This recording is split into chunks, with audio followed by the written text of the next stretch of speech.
ఈ రోజు వరకు నా వీడియోస్ చూస్తూ నన్ను సపోర్ట్ చేసుకుంటూ వచ్చిన మీ అందరికీ నా నమస్కారాలు. Hi friends, welcome to SS astrology.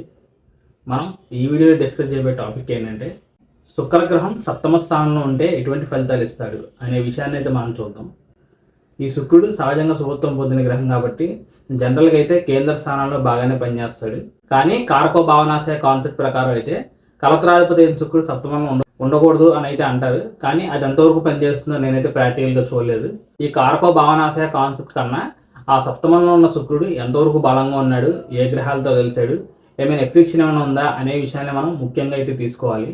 ఈ శుక్రుడే లవ్ అండ్ ఎమోషన్స్కి, రిలేషన్స్కి, ఒక లగ్జరీ లైఫ్ స్టైల్ని కానీ, రొమాన్స్కి కానీ వీటన్నిటికీ కారకత్వం వహిస్తాడు.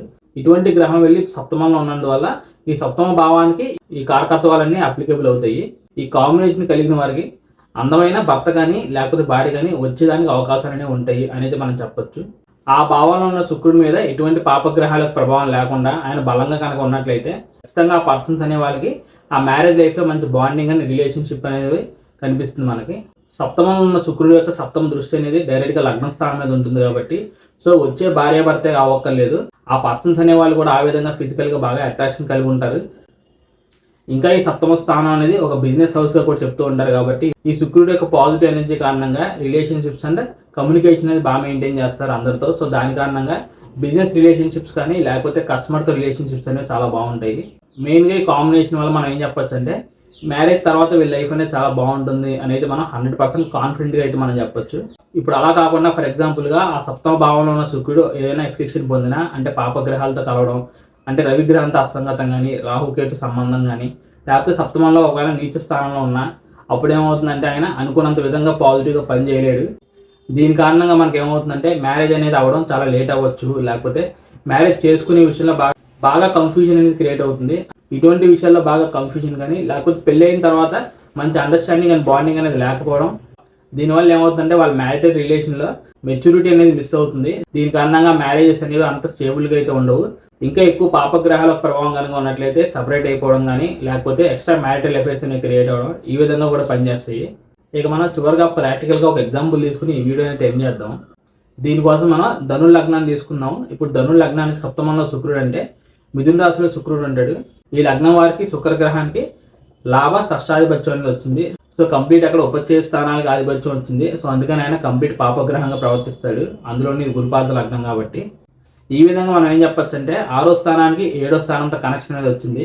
ఇది మ్యారేజ్ విషయంలో కావచ్చు లేకపోతే ఏదైనా రిలేషన్స్ విషయంలో కావచ్చు అంత మంచి కాంబినేషన్ అయితే కాదు. జనరల్గా ఈ శుక్రుడిని మనం కలత్ర కారకుడిగా, రిలేషన్స్ కారకుడిగా తీసుకుంటాం కదా.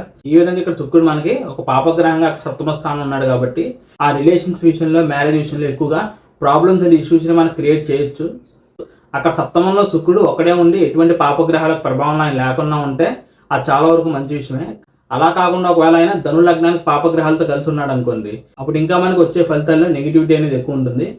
అంటే ఇందాక చెప్పిన విధంగానే మ్యారేజ్ అవ్వడమే చాలా కష్టం అవుతుంది. ఒకవేళ అయిన తర్వాత కూడా ఒక మంచి లవ్ అండ్ అండర్స్టాండింగ్, ఒక మెచ్యూర్ రిలేషన్షిప్ అనేది బిల్డ్ అవ్వడానికి చాలా టైం పడుతుంది.